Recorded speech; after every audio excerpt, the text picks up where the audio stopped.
Hello, hello, welcome back. Here we are. It is time for the finale. So this is the last dungeon. Well, second to last dungeon. So, yep. And once we complete the events here, we have the final dungeon unlocked.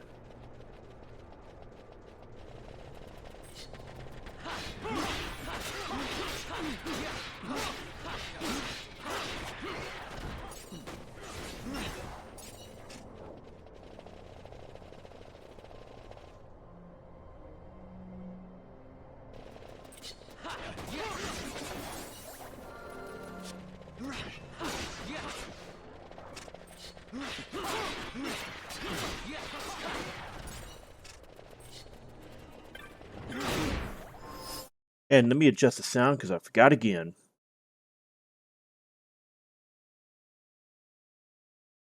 There we go. Much better.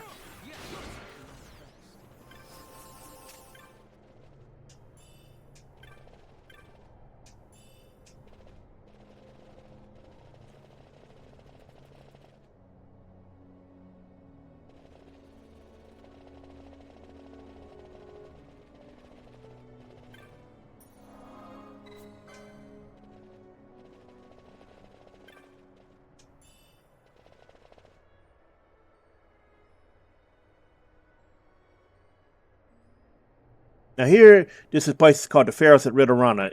In the release rates, it's called the Ridorana Lighthouse. So yeah.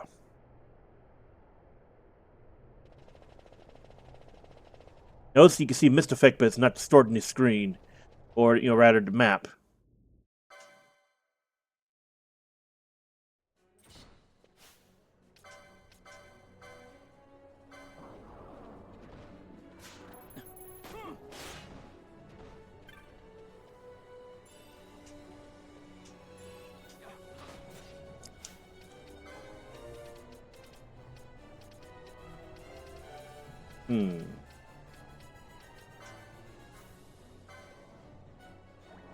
Note being he's undead, so you can use healing magic on him.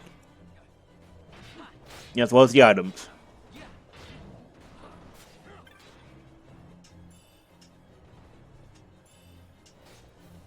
And if you somehow don't have Berserker Bracers, this is a place you can pick them up.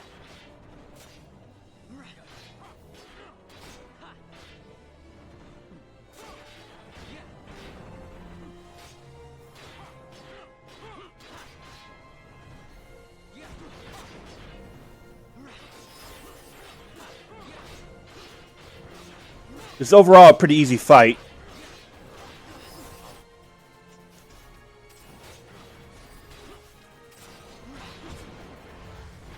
And note he's very susceptible to confuse.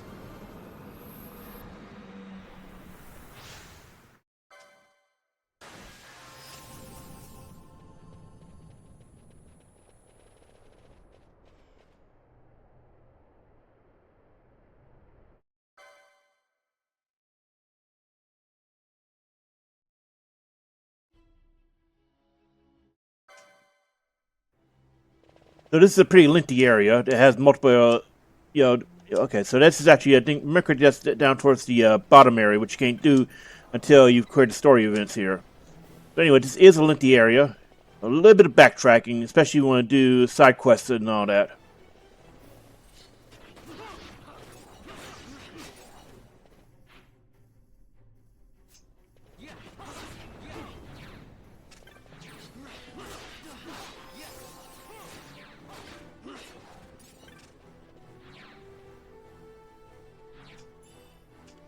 Now, there's a lot of false walls around here. I don't remember if there's any in the first area, though. But in order to complete, progress through this dungeon, you do have to find the false ones higher up.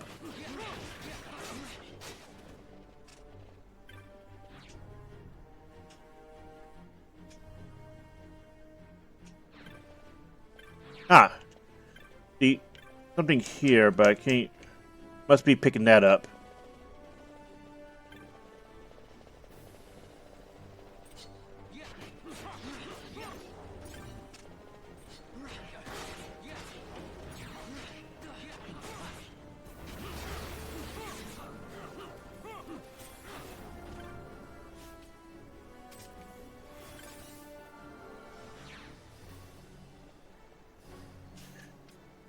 We should probably step again, but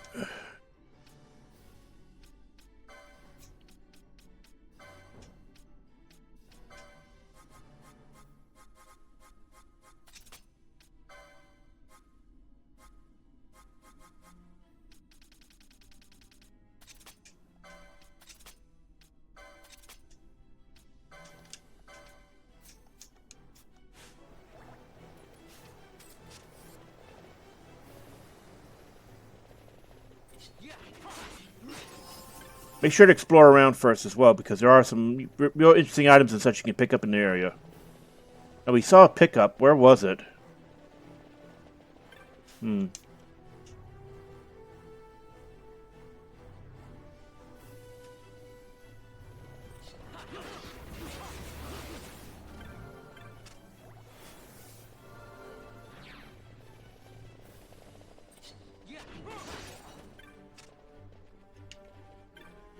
Oh, okay, so I remember now. You gotta get these orbs when they spawn. They disappear very fast. And they're kind of hard to see at times.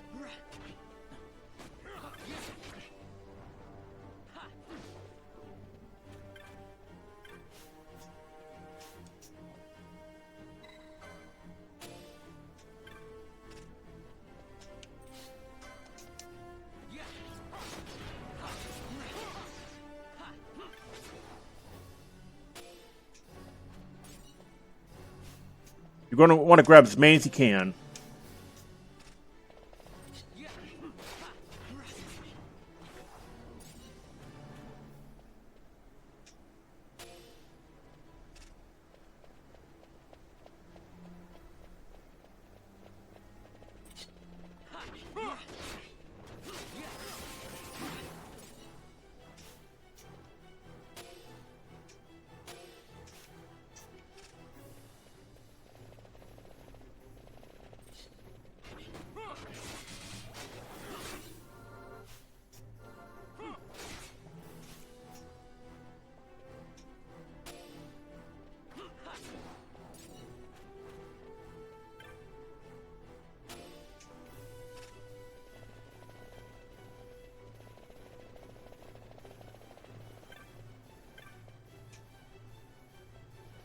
Okay, so in order to open these doors, you gotta go back out to the main area where you use the pillars. You feed the orbs to them, so you need to get a bunch.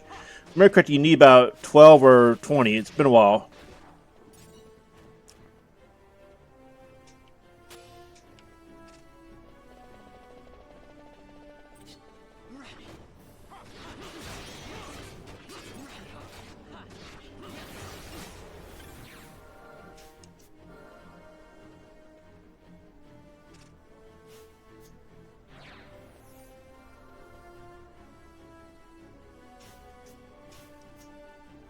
Here we are trying to get it, and it just won't let us, get the pop up because Vaughn was busy.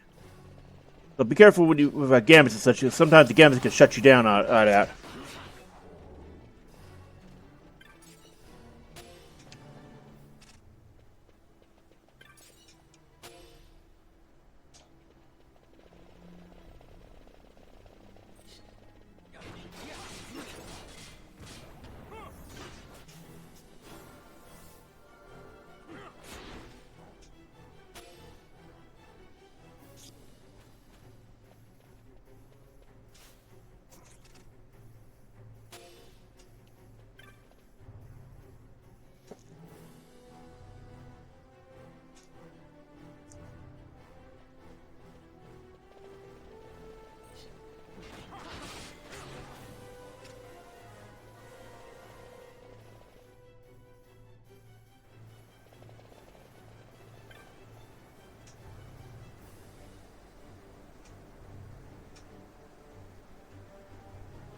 So this is the side quest area that only unlocks after you complete the objectives here.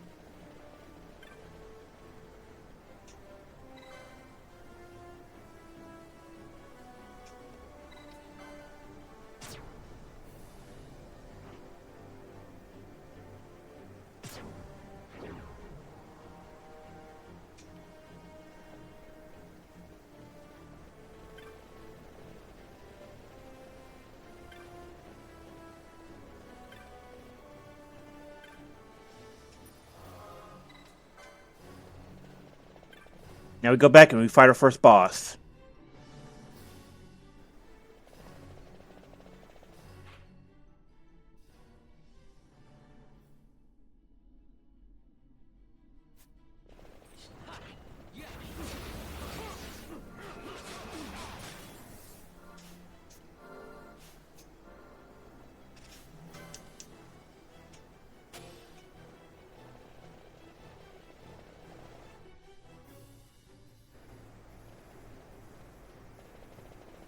Make sure to come through here on the other gaps, because you need to do it for all three of the ones on this floor, as well as the upper floors as well.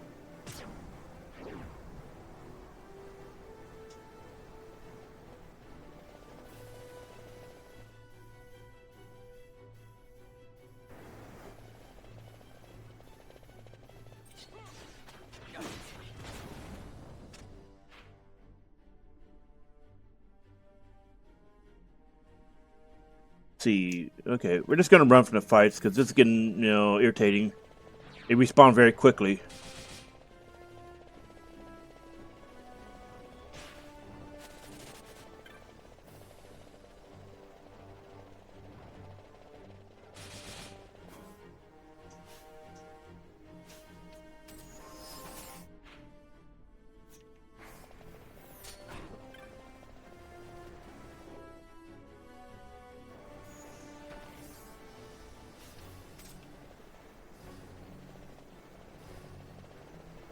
There it is.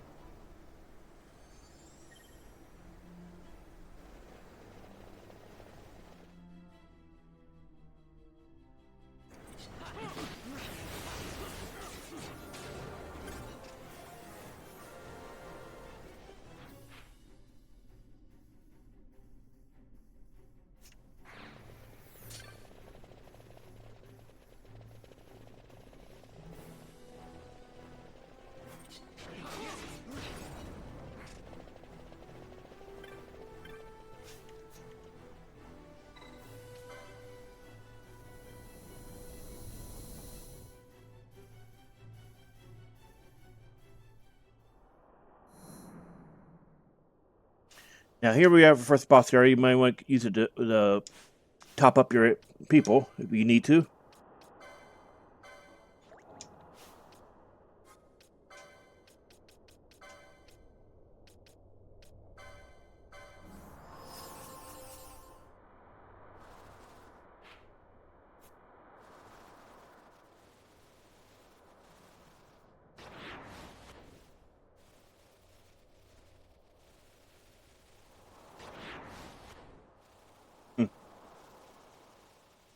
You go the way the game doesn't want you to go, that'll happen.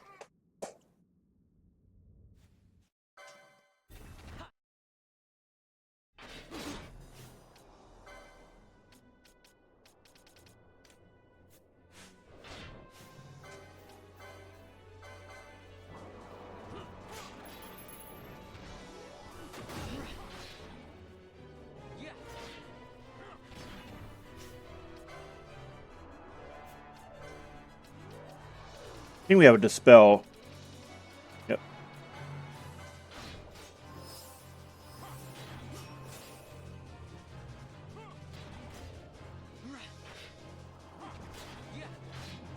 Make sure to strip his bust, because otherwise he'll be able to do that.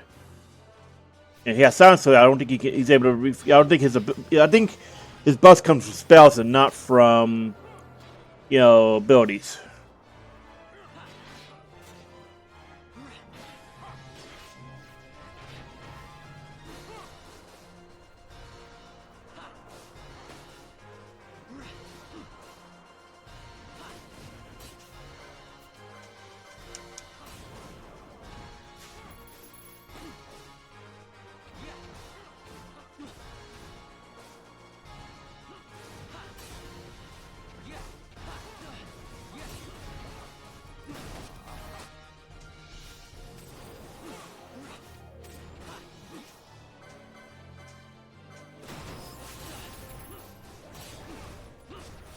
Now, this could take a while for it to wear down, so, don't be afraid to use speed.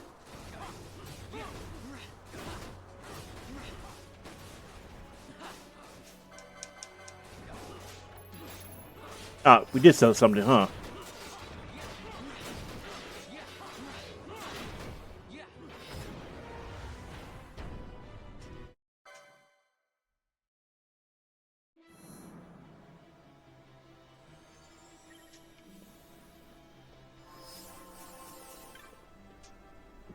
And we still got 2 more to deal with.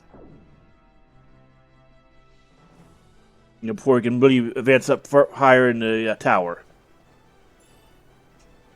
Make sure to grab these. They only spawn once you complete the boss. They give you haste, but you need accessories 20. So let's go ahead and do that.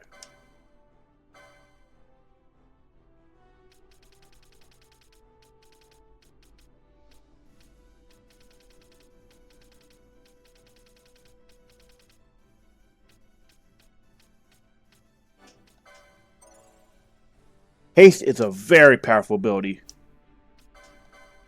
No matter the Final Fantasy, it's just straight up super powerful.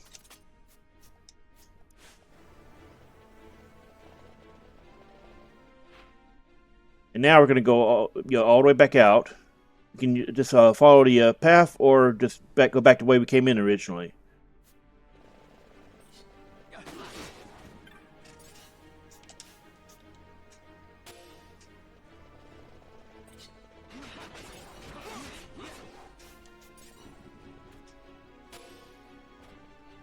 Notice the black orbs still spawn. You need them in the bonus area of this tower.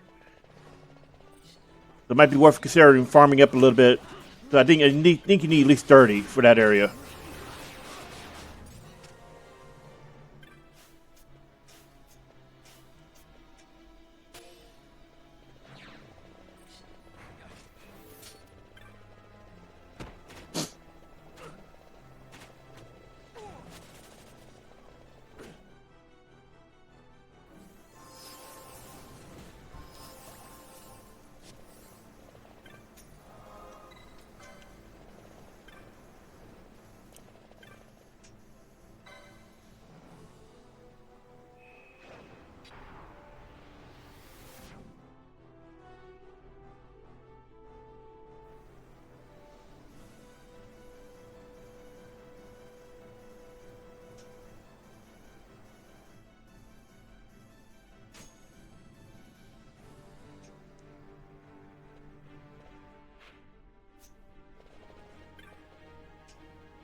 Now here we have a fun mechanic. You need to kill the green glowing heads here. Red ones will take away a block. Green ones give one.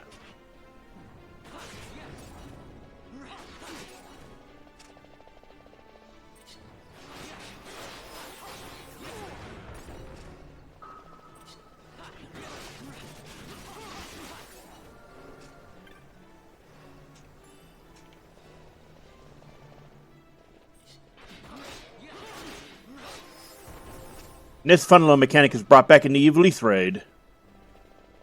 But there, it's not as easy to screw yourself over.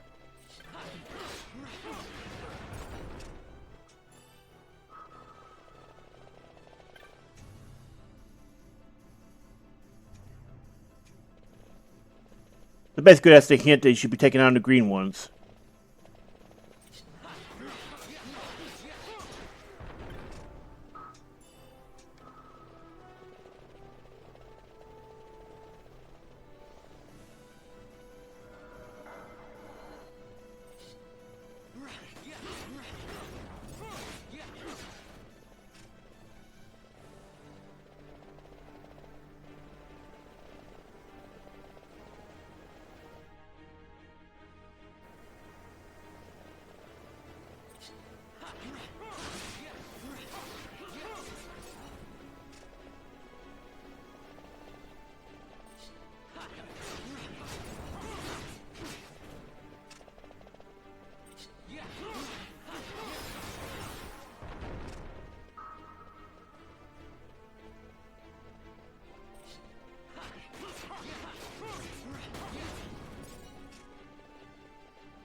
So some of these you will need to smack the wall in order to continue, like I was saying a few minutes ago.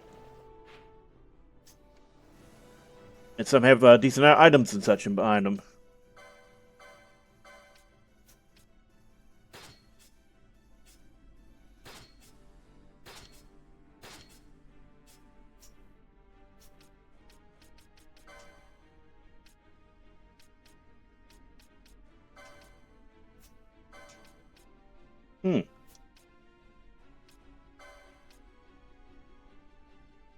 Light armor 10, okay.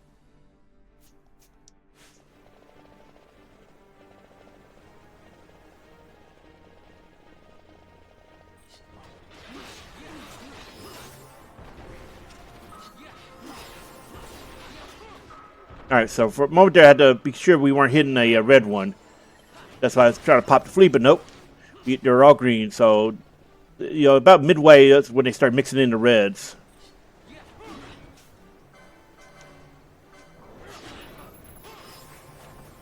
We're just going to ignore him.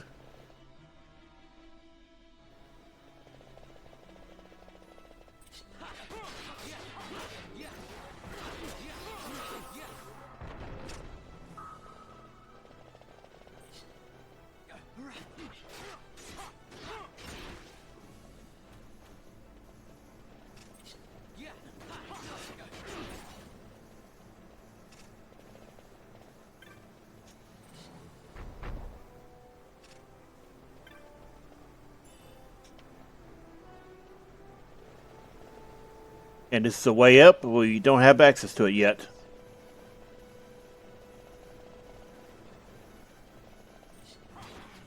Oh. Ooh. Yep, there's one of the red ones, so be careful.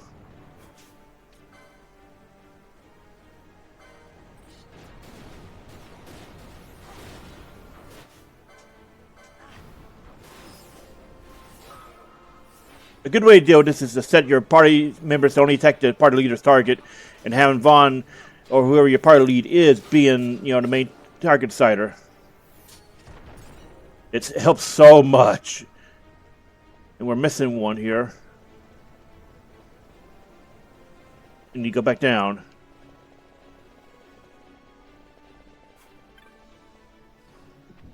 Up, and there he is.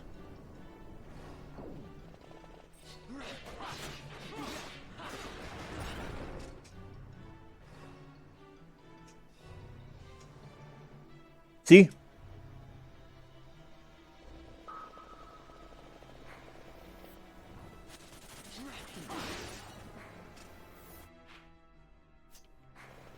And now we get back up.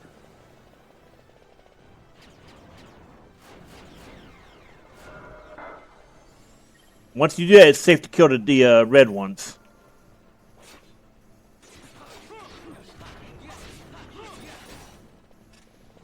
Or I should say, it's safe to kill the red ones in that area once you've gotten the way secured.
Nope, that's a red one. Get away.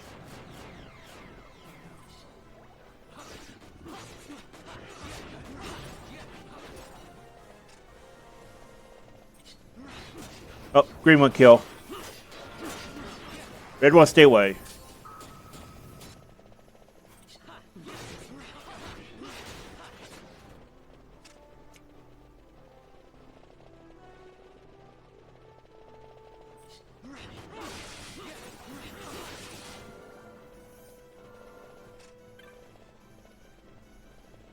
See, where is it?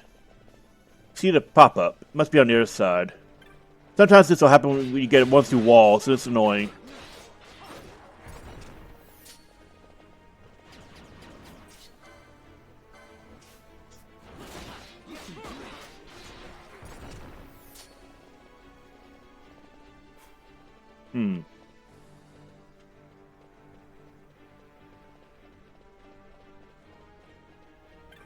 See, right there. Like I said.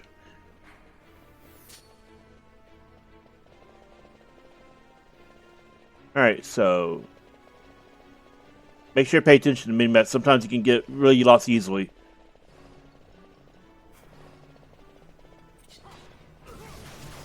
Oop, and we're going the wrong way.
There. Want to chase me around, do you?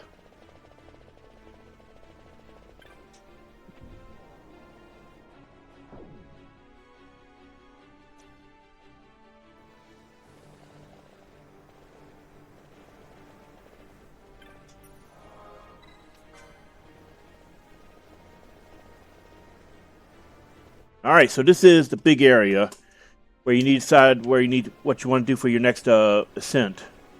Then we can find the right pillars anyway. Of course, I could be thinking of the actual next one.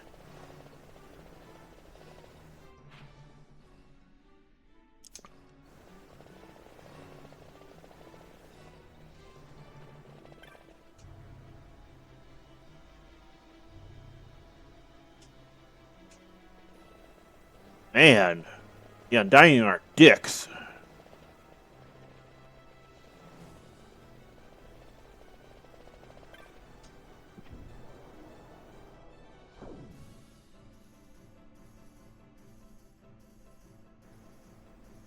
Oh, this should be boss zone. Yeah. Or he's getting close to it. Ah, I thought I saw something. Make sure to grab the items.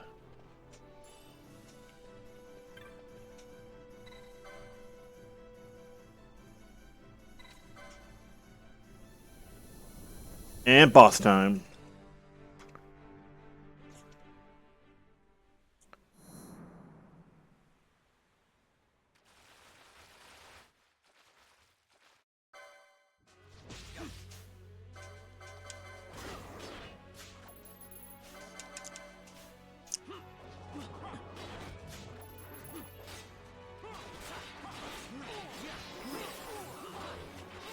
So at this point in the game, you should be able to straight brute force some of these bosses. Especially if you have Carcata.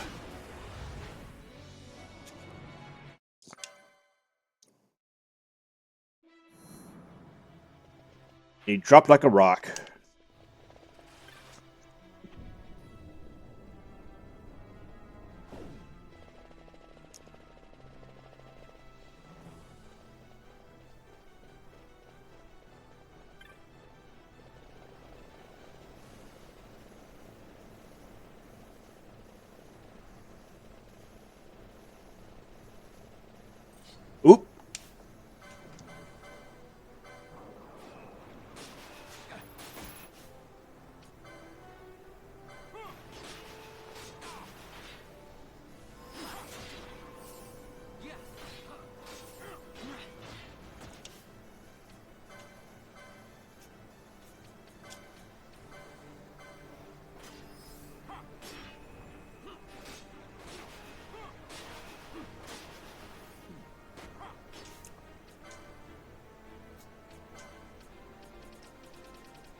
Come on. Ah, he's immune. What?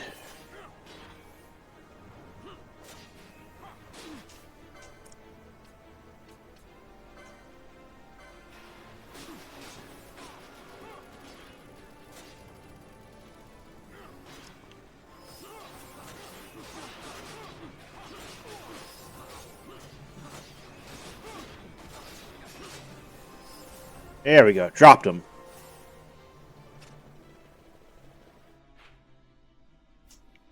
All that for pretty much nothing.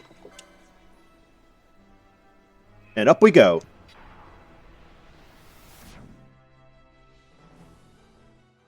When I missed the chest, we should be able to go back in a moment.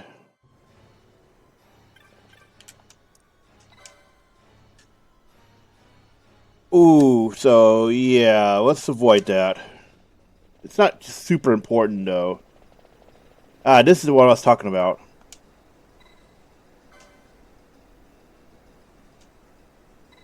Basically, it's letting you decide what your handicap is going to be. Either lose items. Let's see. Yeah, lose items, lose auto attacks.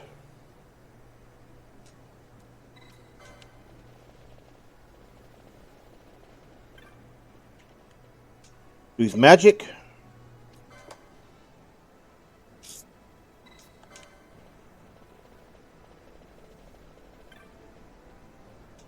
Or lose techniques.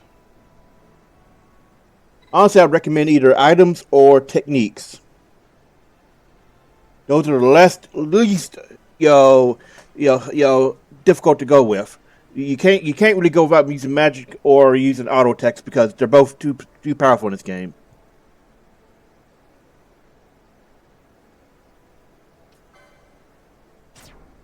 And I believe you can always come back and change it if it's not working out. But I believe you have to go through it. It's been so long I don't remember they hard locked it or not.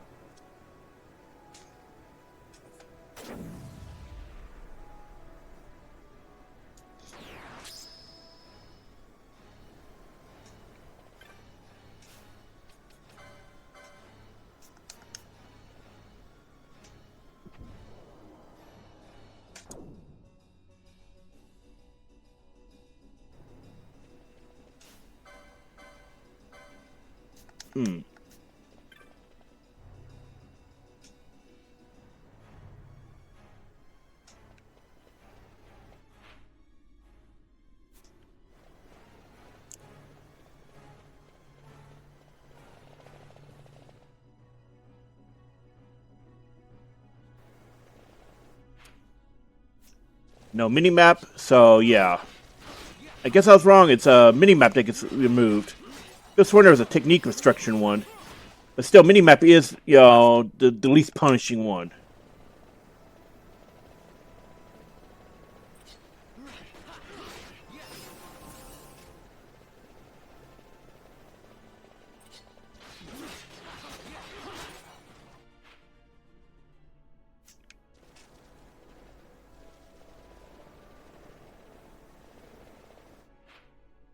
Okay, we're going back around. Need to take a look at the map carefully.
Now, there are urns on each of the areas. We didn't find the first one.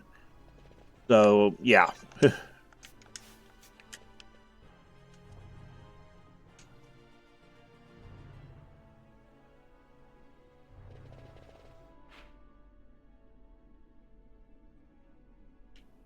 we still got 2 more areas to go through.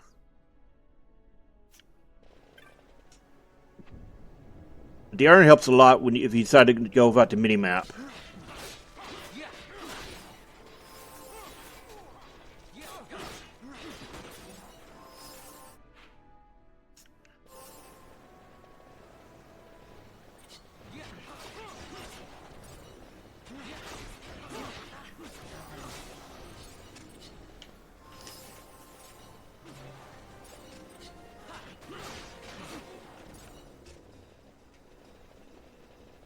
So if you took the time to get Excalibur, oh, this area is just so much easier. Because there's a lot of undead here, you just insta-pop them.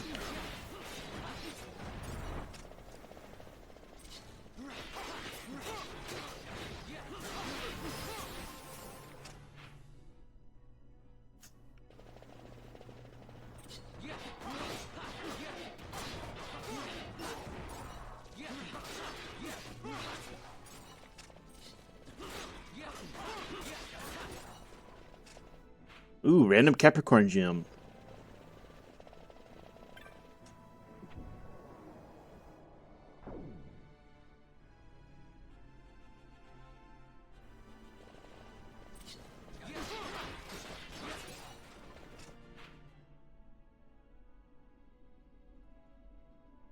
Alright, so we gotta get across. You see the L shape, well, I guess C shape? That's where our destination is if you hadn't noticed yet.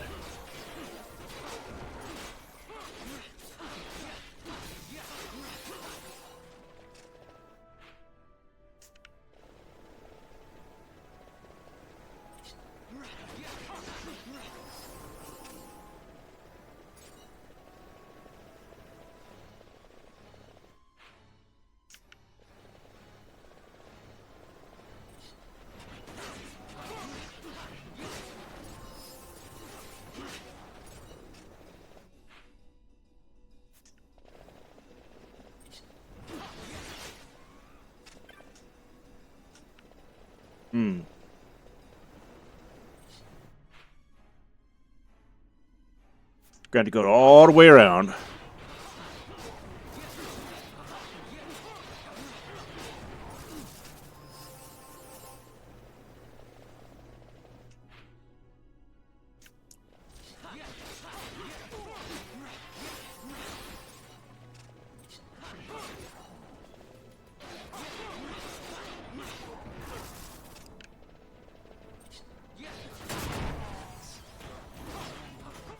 Heh, whoops. So that can happen.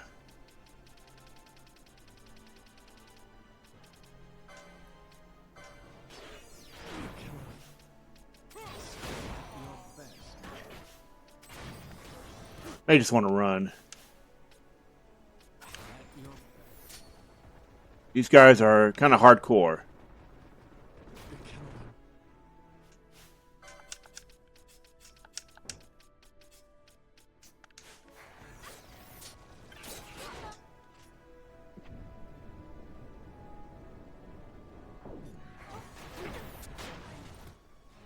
Woof! Doesn't help. I'm having trouble seeing which way we need to go. Yeah, so we got dogpiled, unfortunately. This is a rough area just because of how strong some of these enemies are. So you come in, be careful. Just consider running because this is an annoying zone.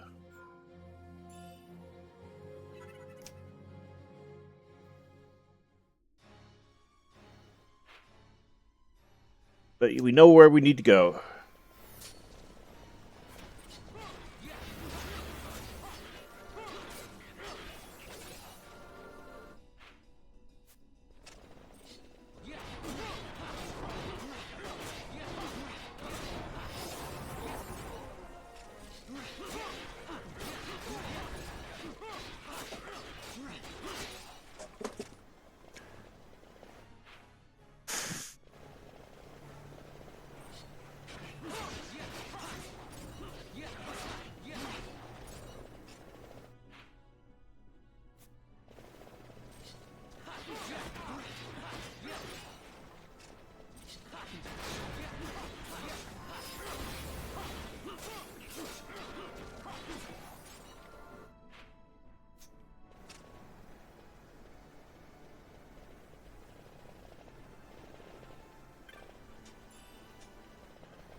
That's the problem here is the traps. They are just so strong in this spot.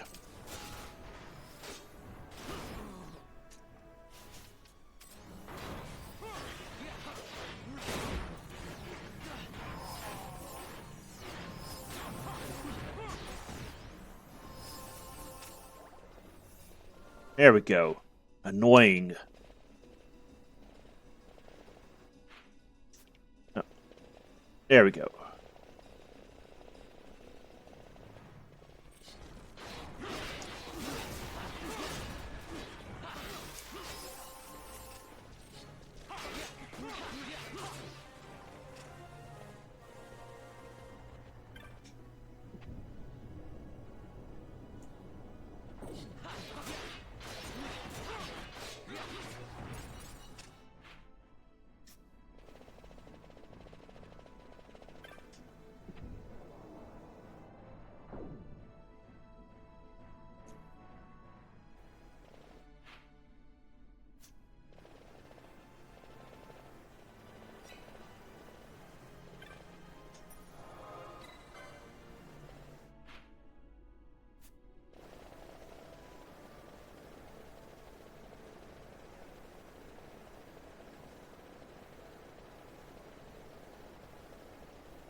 No item to get. Okay.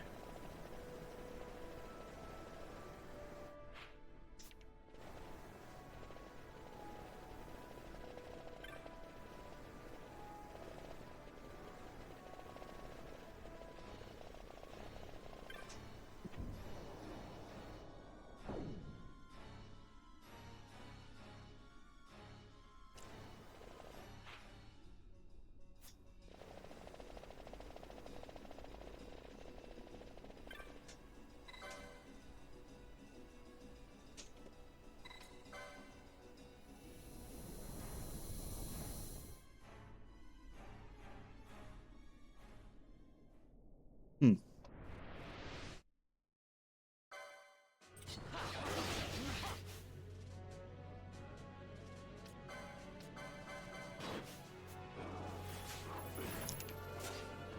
You may notice this enemy is familiar because this model was reused in the Endwalker dungeon. Kitis, the level 87 dungeon. I can't pronounce his name for squat. It was one of the bosses there. I think it was Kitisius Harpaborea, something like that.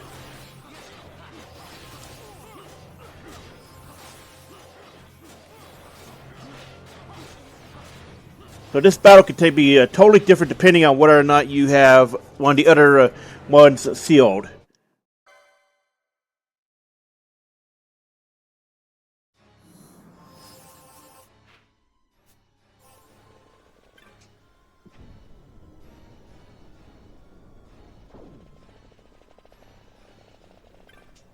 And now we got this done, so we get our mini-map back.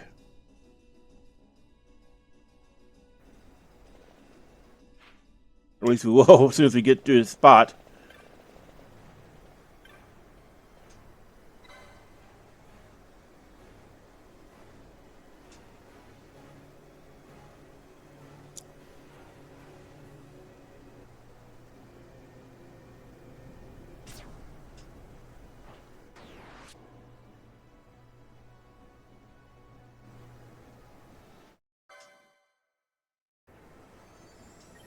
Yep, there we go.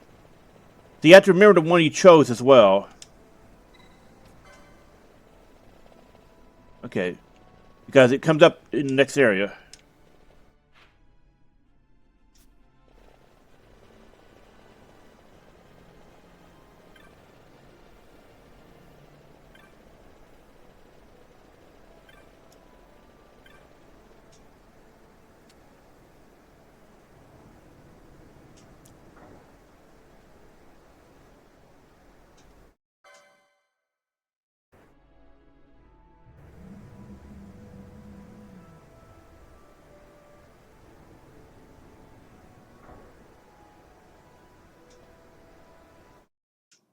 Okay, can't skip that load.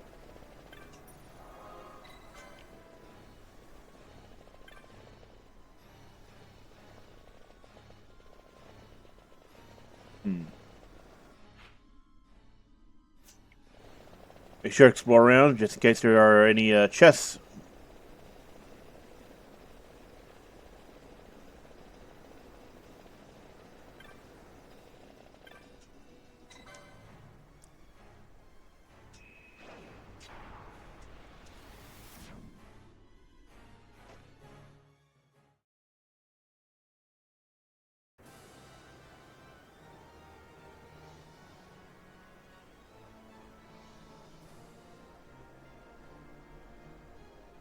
And we're getting close to the end.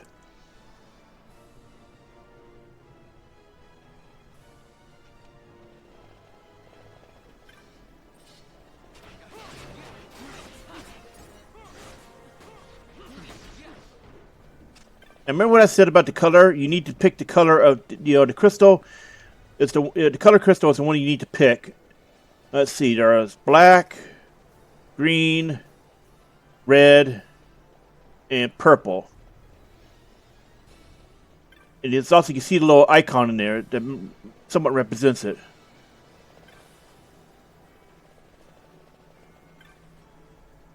So make sure to pick the one that corresponded to the one you picked. So we're going to be picking the Sigil Sacrifice.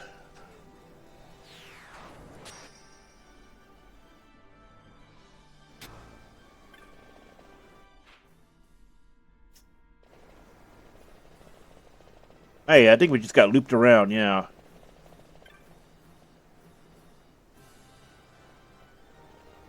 This area has always been weird, so...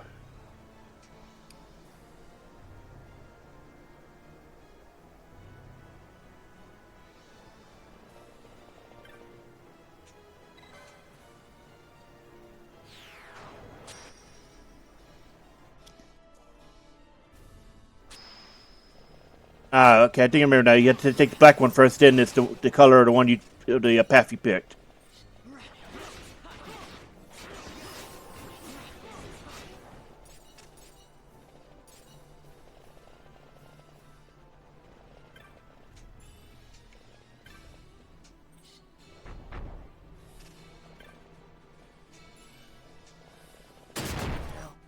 Wow. The traps here are really nasty, so be mindful.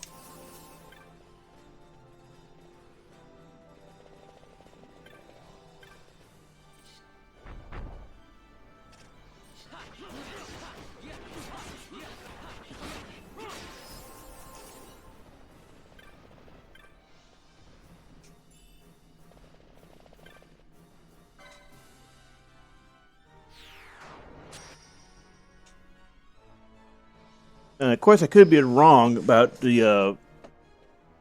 It's been so long. I remember you had to pick the one you chose. Maybe it's the final one. I don't. Yeah, just been so long. I don't really remember. But hey, whatever. We're getting through this, right? The Waystone glyphs always confused me.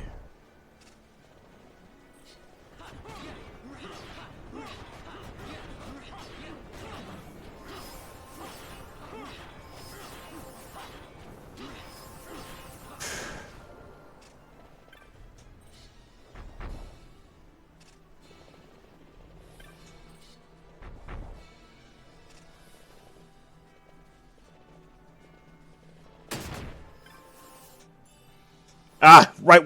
Okay, white robes. So if you have Excalibur, you are now an undead killing machine.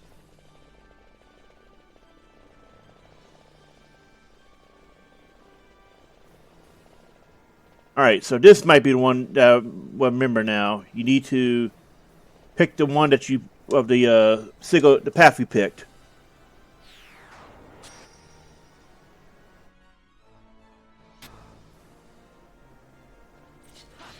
Then again, whoops. This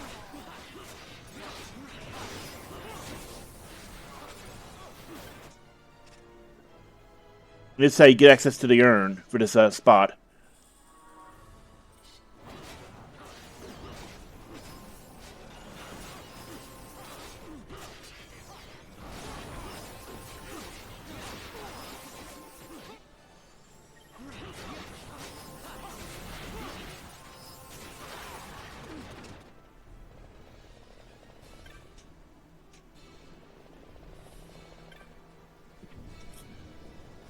So this area has always been a bit of a maze, even for veteran players. It's just one of those annoying ones.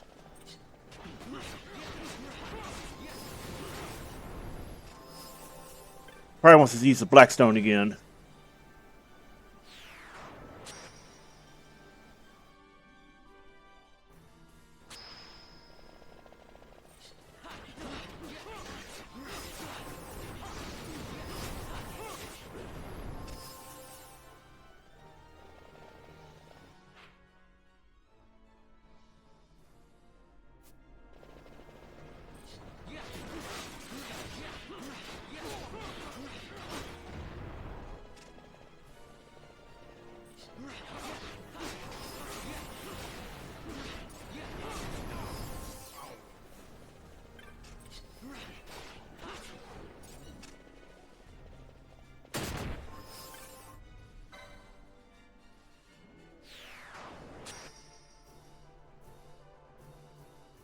Alright, so you ever get lost, just go on, back to that spot.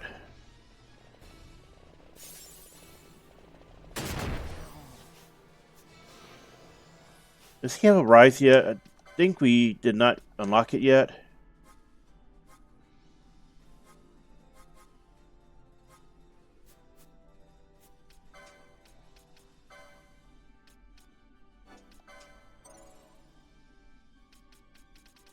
Because at this point in the game, you should be using a rise if you have it. I don't think we got it yet. Yeah, we don't have it unlocked.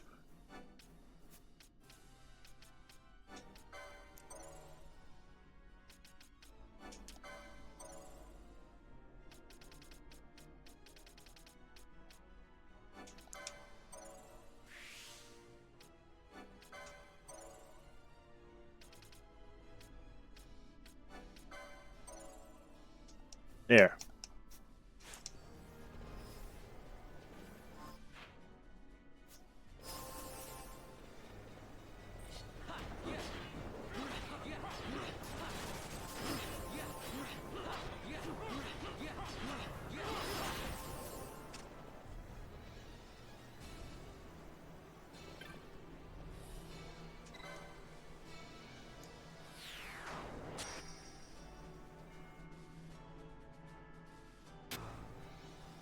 And you just was back there. So you can just brute force it this way.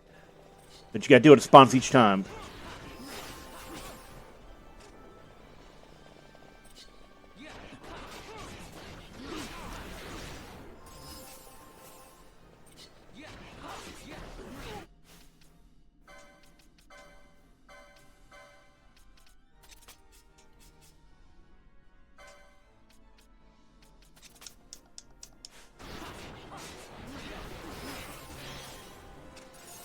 Just have him go a little bit, caveman unga bunga.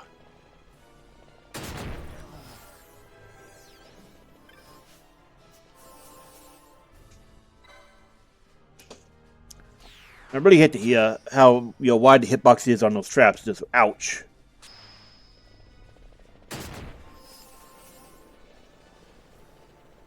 Okay, so let me look this up because I'm sure at this point we were supposed to pick the one that we picked on the way up. The sacrifice area. Because something's clearly wrong with that.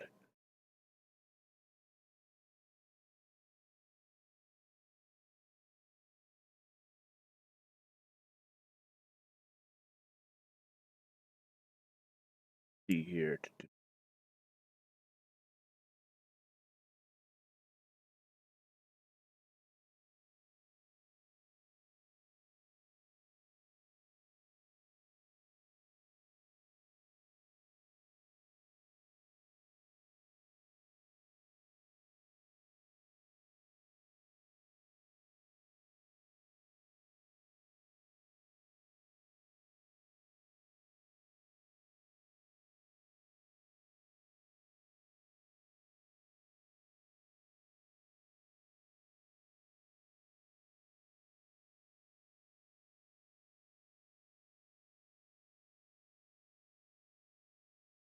Okay, so we're in the meat dynasty. Oh, black, green, and red. Oh, the fourth one is the one you're supposed to pick up as your ascension. Ah, so black, then green, then red. Okay, we should be at red stage then. There's like almost no way of knowing that without just guessing.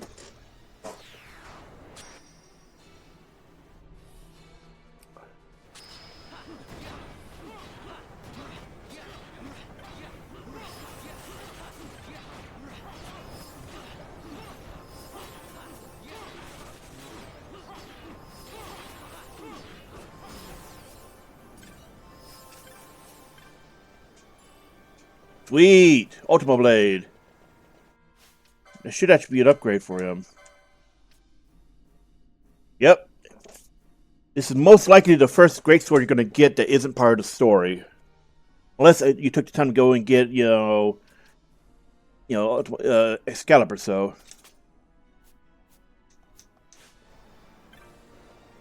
And now we picked the one that, so we took, this. We just gave a mini-map, now we give this.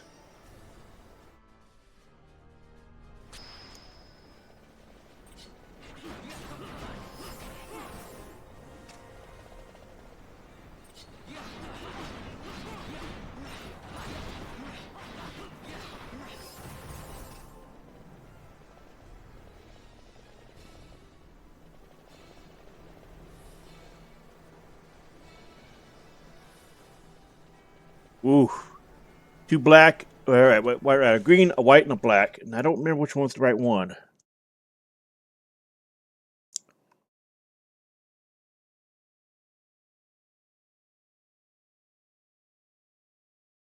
Ah. Okay, so. This is actually a bait. Now I remember. I remember now.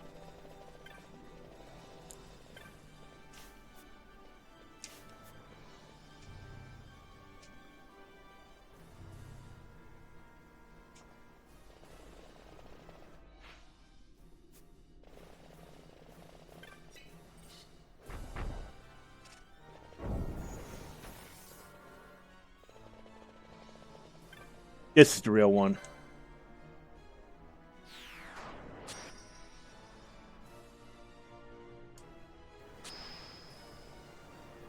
And now we have an upcoming boss.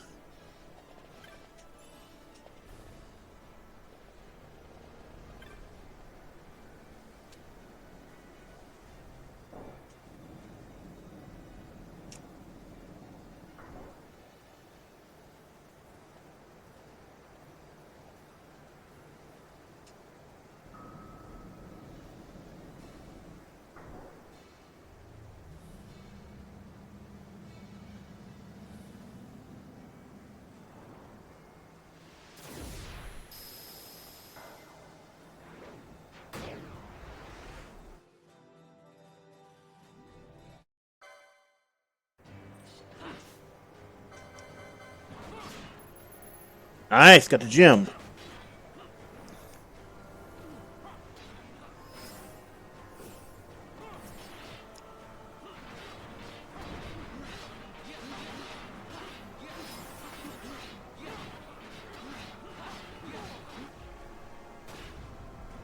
Also, this is the second boss of the Rabanastre raid.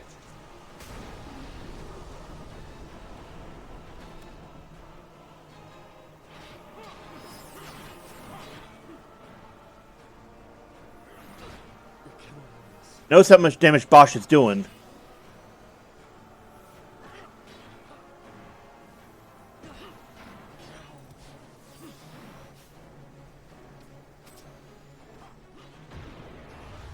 Like, he's doing way more damage now with Berserk than he was with the Carcata.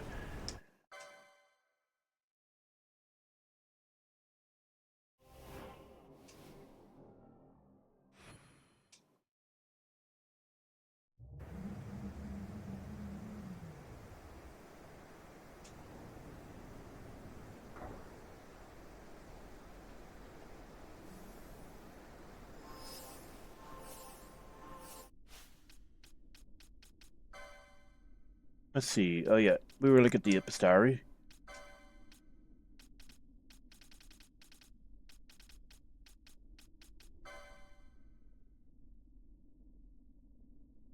Notice his name's Fandanio, which is pretty funny considering what the Fandanio role is in 14.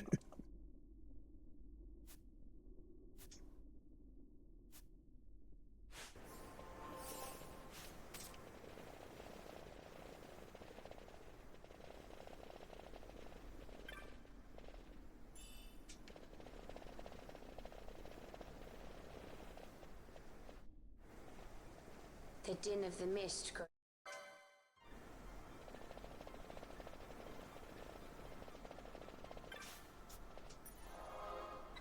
And here is we are now going to get a gauntlet, a boss gauntlet. So it's definitely a way to check your stats and all that.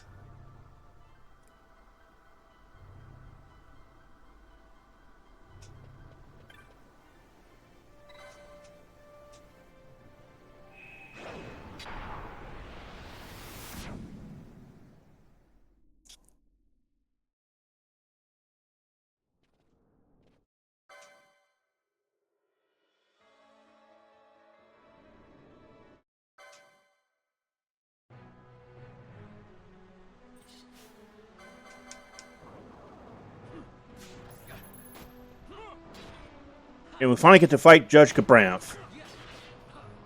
But Mercury he actually does favor attacking Bosch a lot if he's in a party. But it may just be coincidental.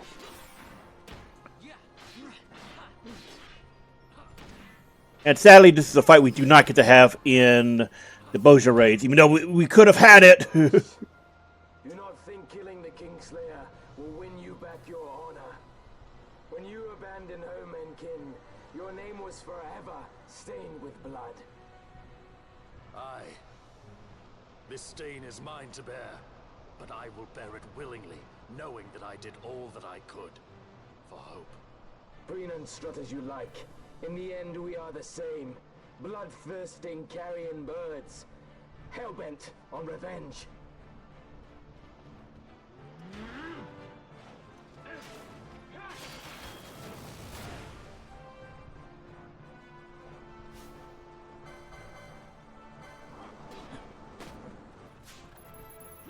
Notice it reset his steel.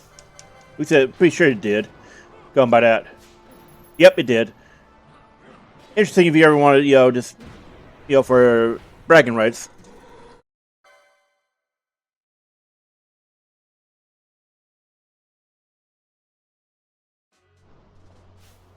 Round 2 against Cid.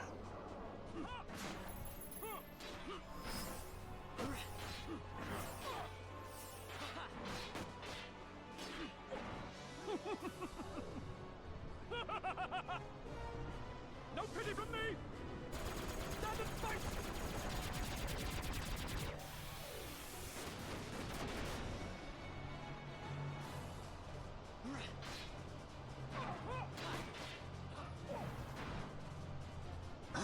And now every time you get into 50% hit points, he always breaks out, his next boss.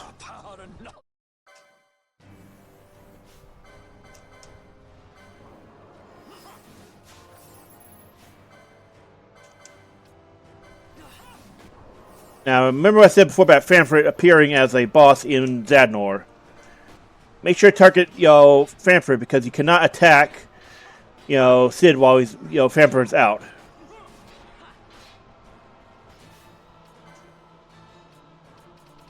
And you might want to consider Dispel emote to get rid of his buff.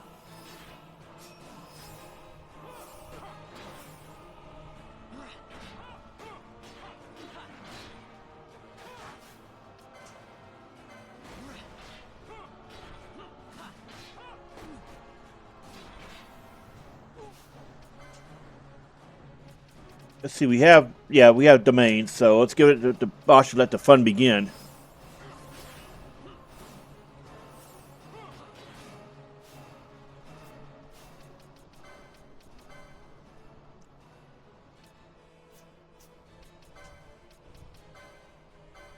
So you want to turn off the Berserk because he will not listen to his Gambit otherwise. You need him to take Famfrit.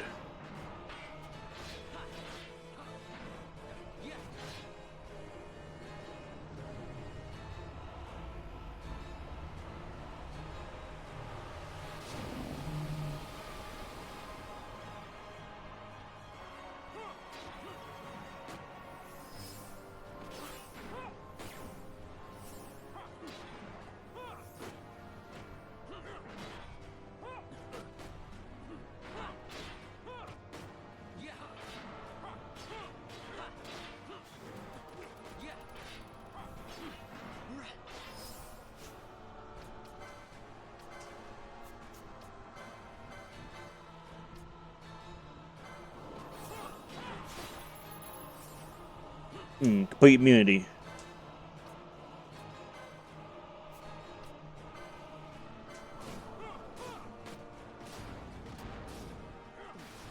Interesting, no damage.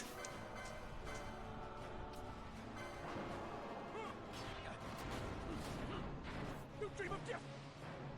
Wake and die!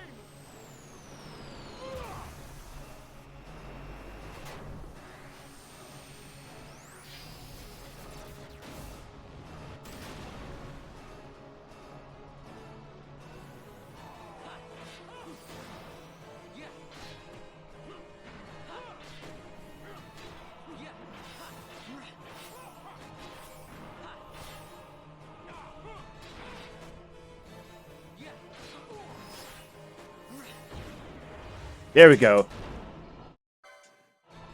Now that Cid's down, you can just go back to berserking Bosch.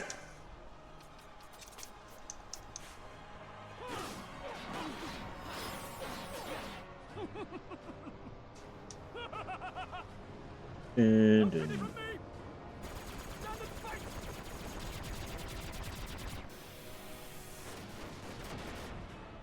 And I still cannot figure out years later what the hell he's saying.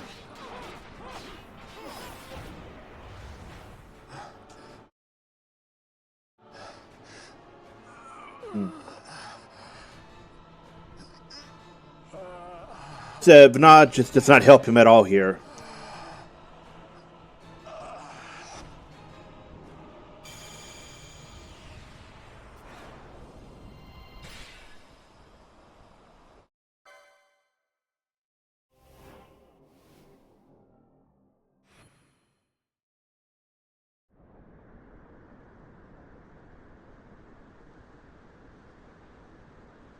This should be the cutscene where she shows up and just does not help him. Let him by, Fenrir. It is done. Yeah, see? How I have enjoyed these 6 years. The pleasure was all mine.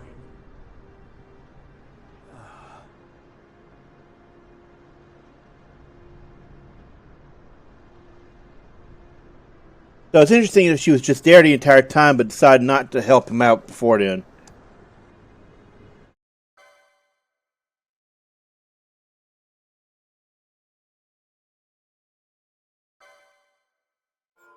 You can consider saving the game at this point. It's honestly, this is basically where the final steps of the game start.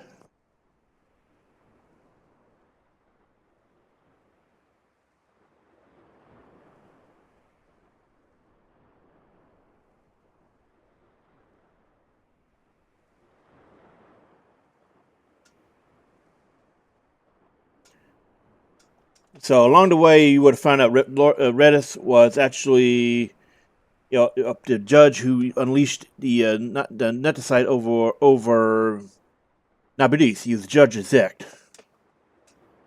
The missing judge, or Judge Magister, I should say.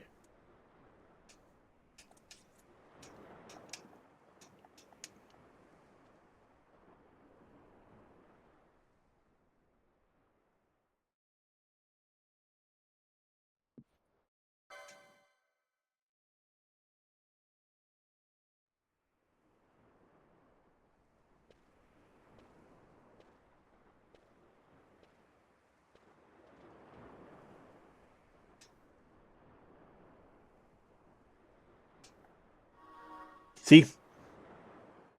Alright, so just a second, I wanted to check something.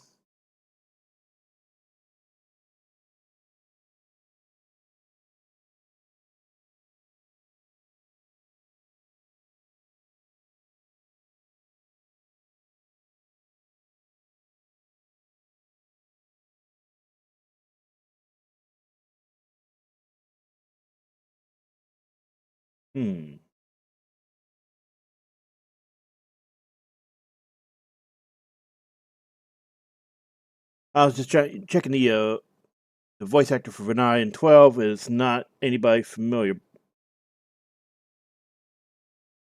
Interestingly enough, that was the one they ended up reusing later on, which would have been very funny. Ah, well.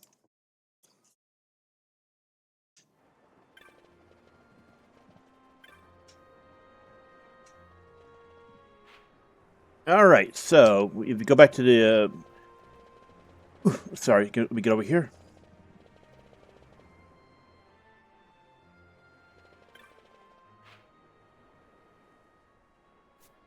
Yeah, let's get back over to the aerodrome.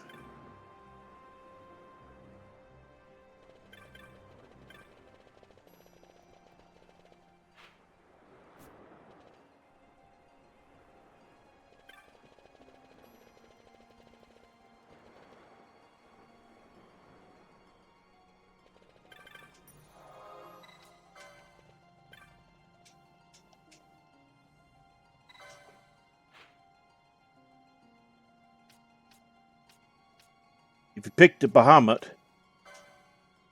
this is the point of no return. If you go to the Bahamut, you will not be able to do anything at all. It's straight, straight from landing on the Bahamut to the end of the game. There is no post game or anything. You go there, it starts the end game.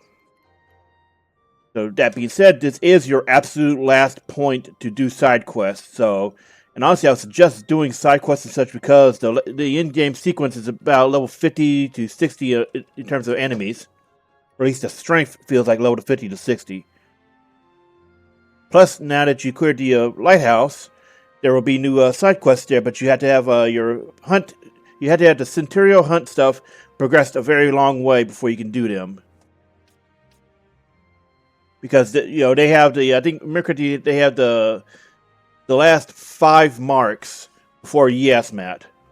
I know that you had to have all the other ones complete up to, I think, 43 or 44. Then you have the one that all the way down to the bottom, which is the last one before Yasmat.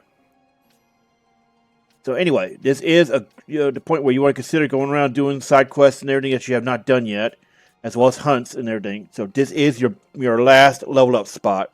You could have considered doing it before Pharos if you wanted to do it with Redis.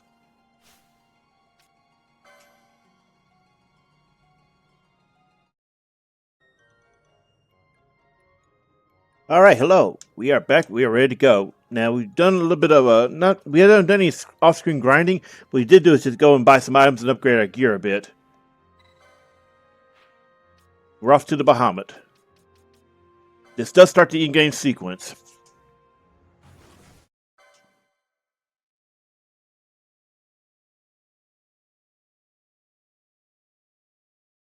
Now make sure to go and buy at Balfonheim before you move on either to hunting in side quests or to start the end game, because there's stuff like Arise available, which is a full hit point revive. And this is honestly a pretty short sequence.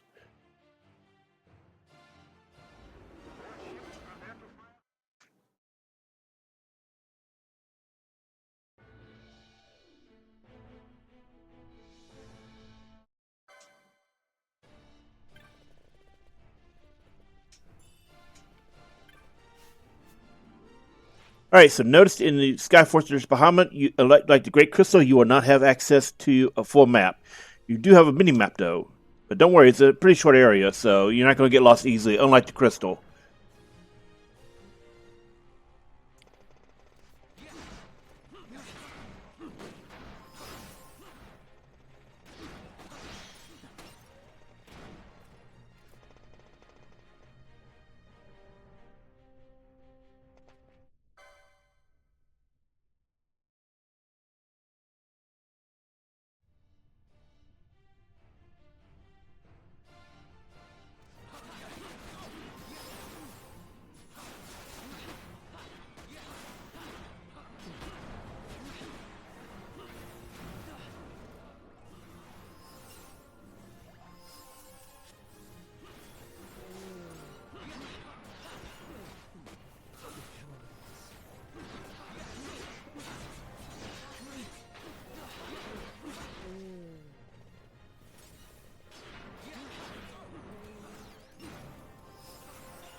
Oof, annoying.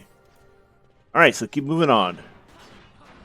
You should be in the level 50 range at the minimum at this point, because most of the enemies here are in the low, well, they range from all over the 40s, but mostly high 40s, actually. As you can see here, 47, 49. So yeah, you definitely be at least level 50.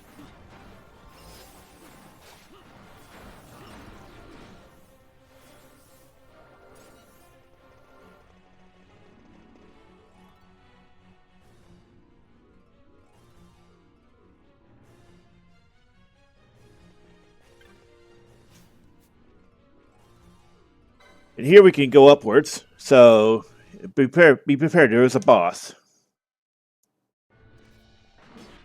Notice this, it's a rematch against Judge, Gabranth. Now, something interesting to note here is this is not the last time we will fight this, someone in an Imperial, general on a rotating platform. Well, here it's not moving upwards, but in 14 it is. He's a much weaker fight here than he was at the Ridorana Lighthouse. Well, the Pharos. I'm just called Ridorana because they remade it as Ridorana anyway in the raid. I shall not be defeated. Then come. Wield your hatred and crush me. I welcome it.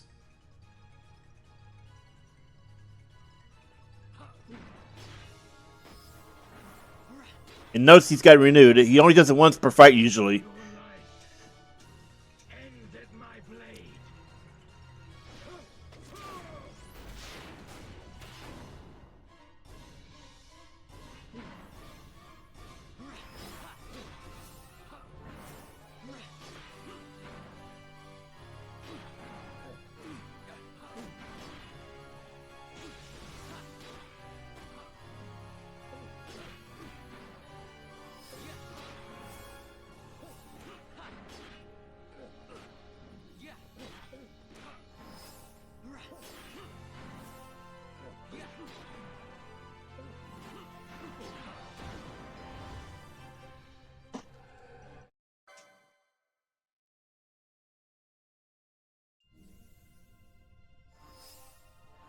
Now, this is the absolute last point where you can go back and farm outside and get XP for struggling in the next areas.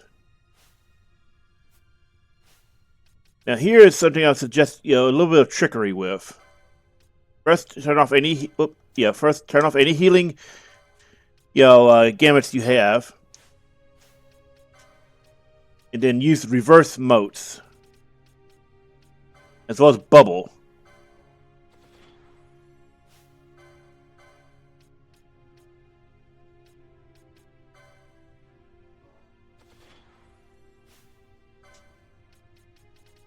And you got haste guy, go ahead and pop them. Depending on how strong your party is, you may be able to last it through the next 3 phases. There are only 3 phases of the final boss.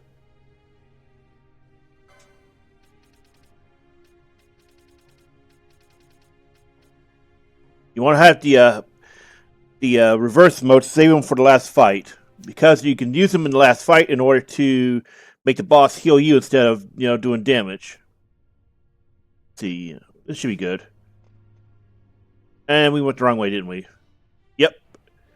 So go back out. Yep. So I was thinking, I got distracted by the, I got confused by the orientation. So yeah, you need to do this in order to make it go.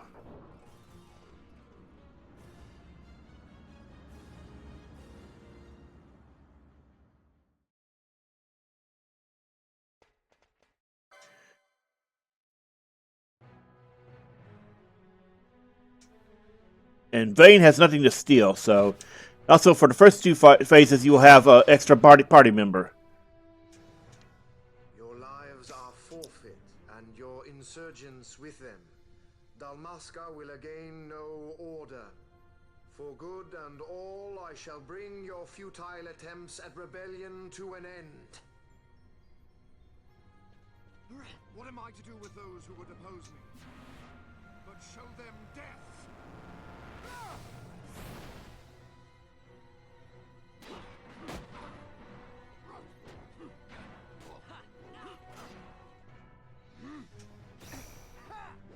I'm not convinced this is not a quickening because the way it's presented and what it does, it behaves a fair bit like a combination of Bosch and Friends.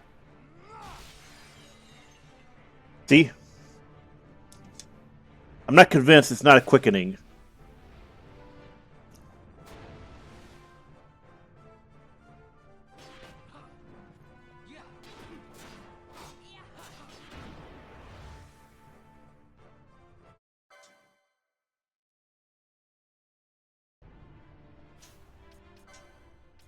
If you have any domain cavados, you may want to pop them on your strongest auto attacker.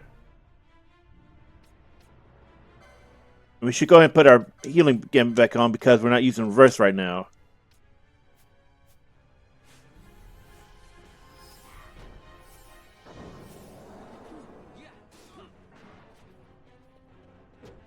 And notice we got Gabranth in here now.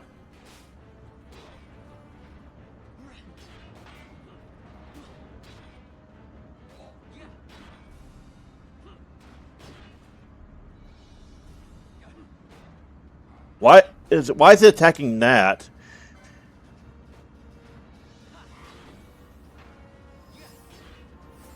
Like, I'm confused why he just decided to run away from Vayne, go and attack that over there. Series right next to Vayne. There are some things in the gambit system I never personally understood. Like, just oddities like that. We are their puppets no more. The freedom for which we have longed is at hand.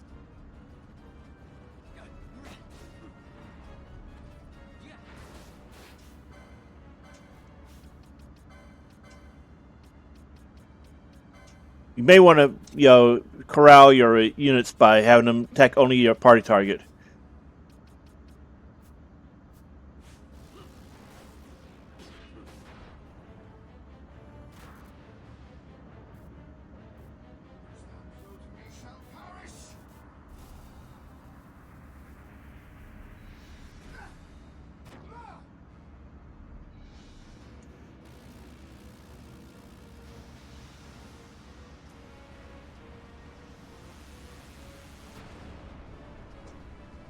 And I can't remember the last time I ever saw this attack. It's been years.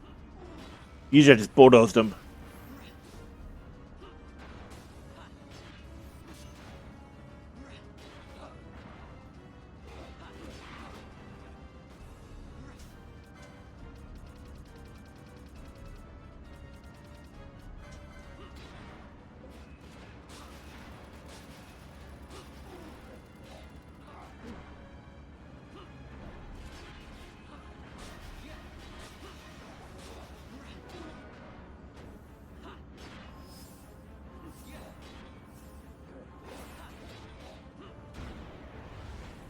There we go. Phase 2 down. Let's skip past this.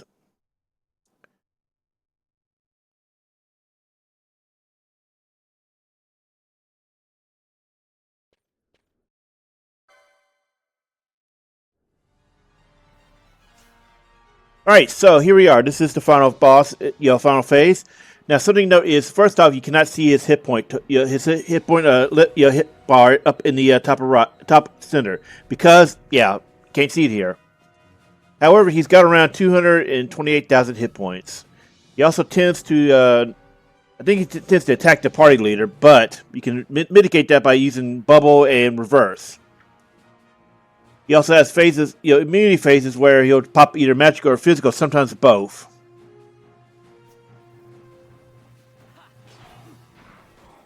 Also, this is not the first time. Well, this wouldn't be the last time that the final boss merged with somebody called Vernat to become a dragon-like creature.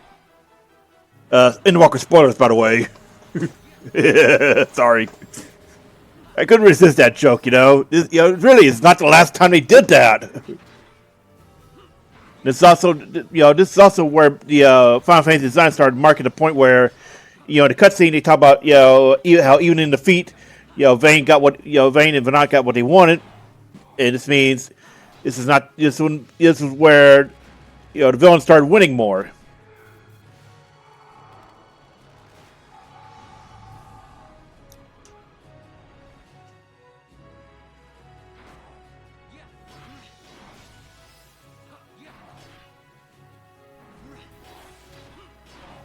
Oh, he's hit point critical already? Wow, we kind of just started, didn't we?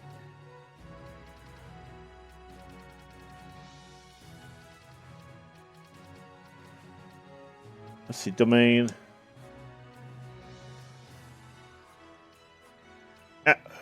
Nope, not trying to put it on him.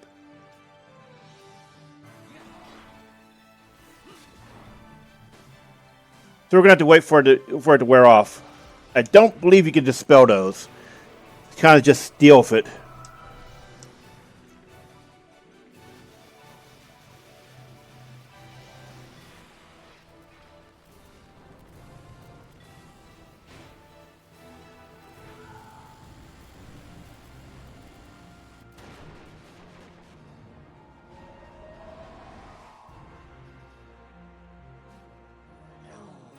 And yeah, that could happen. So that's why you want to consider using reverse cheese. Because, yeah, that can happen.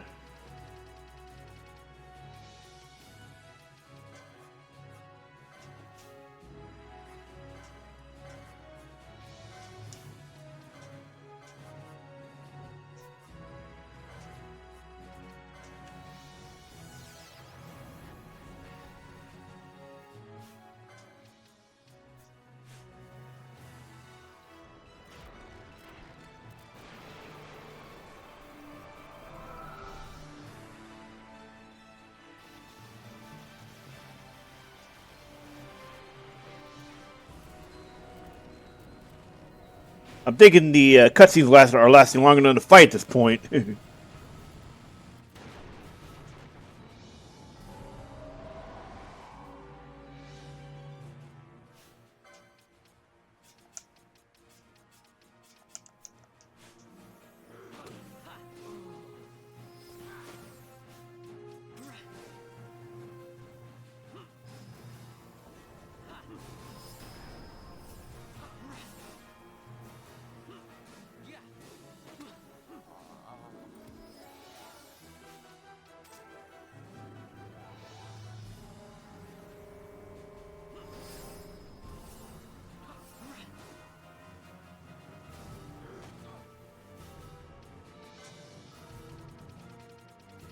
So if you have any spare bubble motes, pop them out in your strongest guy.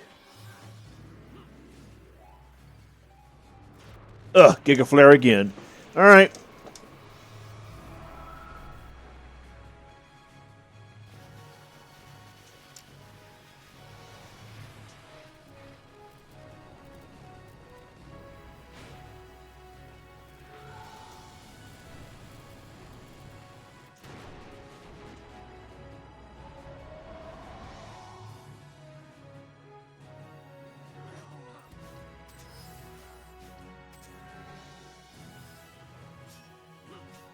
We're going to try to see if we can dispel his.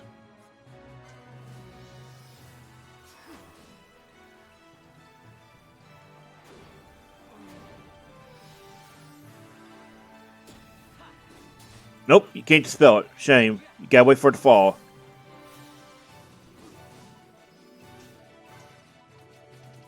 Make sure to keep your healer topped up if you're using one.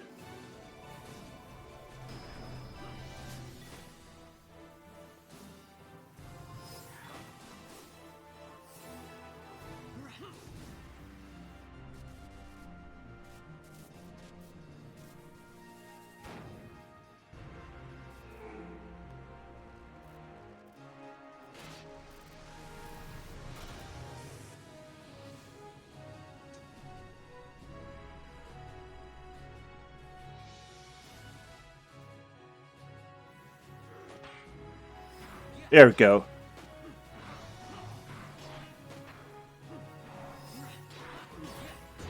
There we go. And it's done.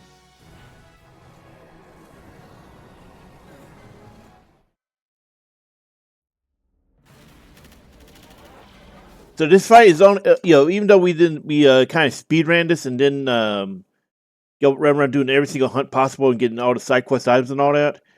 Fight's actually not that hard. It's mostly he can stall it out with either physical or magic immunity. And here's the credits. Now, I would suggest going into the battle at level 55 at least, or 60. Lower. You can go lower if you're doing if you got stuff like in-game weapons, armor, and all that. Like if you're running around in there with stuff from the Great Crystal or side quest items, stuff that's got large, very high attack or whatever, the fight will go faster. And I think the sound just went up, did it? Unfortunately, it seems like we can't skip past this.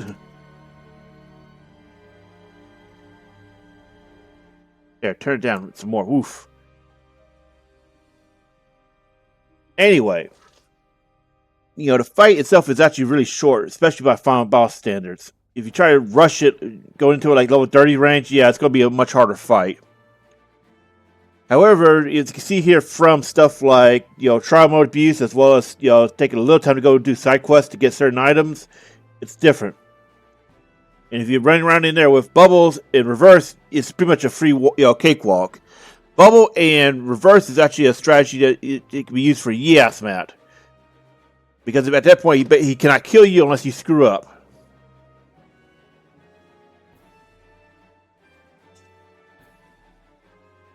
So, unfortunately, we cannot skip these credits.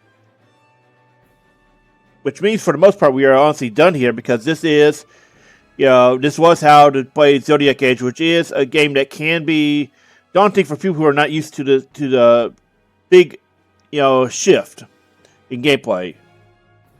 Like, if you go compare this to Final Fantasy X or games, Final Fantasy before then, yeah. It's a huge shift in gameplay, but it's actually a really easy game to play.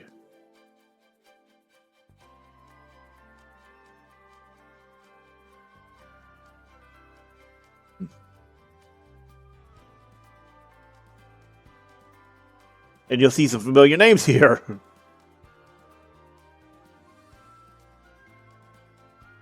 Anyway, so that, since we can't skip past this, and this is pretty much the end of it, we're just gonna go, call it here, and we'll, say, thanks for watching. We'll see you next time on the next edition of the Get Good Chronicles.